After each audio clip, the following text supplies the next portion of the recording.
महिला दिनाचं औचित्य साधून फेब्रुवारी आणि मार्च महिन्याचा जो एकत्रित हप्ता आहे 3000 इतक्या सन्मान निधीचा हा आज आपण महिलांच्या थेट खात्यामध्ये वितरित करत आहोत। साधारणपणे 2,52,00,000 इतक्या महिलांना आपण हा लाभ आज आम्ही DBTच्या माध्यमातून आम्ही वितरित करत आहोत आणि साधारणपणे या औचित्यासाठी किंवा महिला दिनाचा एक विशेष म्हणून आम्ही ह्या दोन्ही महिन्याचा लाभ आज महायुतीच्या सरकारच्या माध्यमातून राज्याचे मुख्यमंत्री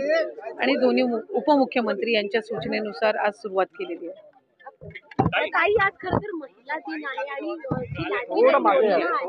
त्या योजनेवरती अनेक टीका देखील केली गेली, विधान परिषदेमध्ये देखील प्रश्न उपस्थित केले गेले, मात्र आता त्यांना हप्ते मिळत आहेत, तर मग नक्की काय भावना व्यक्त करा?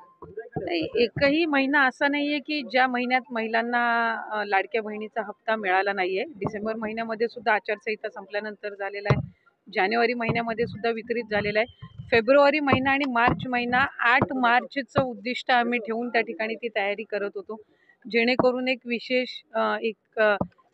त्या दिवसाचं एक औचित्य साधून ते आम्हाला महिलांच्या खात्यापर्यंत पोहोचवता येईल। त्याच्यामुळे टीका तर या योजनेवर सुरुवातीपासून होतच आलेली आहे आणि त्या टीकेकडे फार लक्ष न देता महिलांच्या आयुष्यामध्ये सकारात्मक बदल करण्याच्या दृष्टिकोनातून ही योजना आम्ही यशस्वीरित्या राबवण्याकडे जास्ती लक्ष देत आहोत। या दोघांनाही भारतरत्न देण्यात यावा अशी मागणी ही सत्ताधारी भाजपचे आमदार करत आहेत, आपली काय प्रतिक्रिया आहे? नाही, या निश्चितपणाने क्रांतीज्योती सावित्रीबाई फुले असतील आणि आई महात्मा ज्योतिबा फुले असतील यांच्या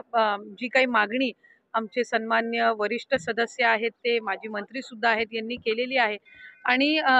जे योगदान त्यांचं समाजासाठी अनेक वर्षांपूर्वीचं आहे त्याचे पडसाद आजही आपल्याला त्या ठिकाणी पाहायला मिळतात आणि कुठे ना कुठेतरी मुलींच्या शिक्षणाप्रती असेल किंवा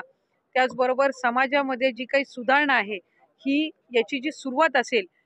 एक सकारात्मक पाऊल असेल आणि त्यावेळेला संघर्ष करून त्यांनी मुलींच्या शिक्षणासाठी दिलेलं जे योगदान असेल हे आमच्या सर्वांच्या आणि आपल्या सर्वांच्याच आयुष्यामध्ये अमूल्य आहे आणि त्यांच्यासाठी ही मागणी त्या ठिकाणी त्यांना भारतरत्न मिळावं ही केलेली आहे आणि निश्चितपणाने ही स्वागतार्हच आहे।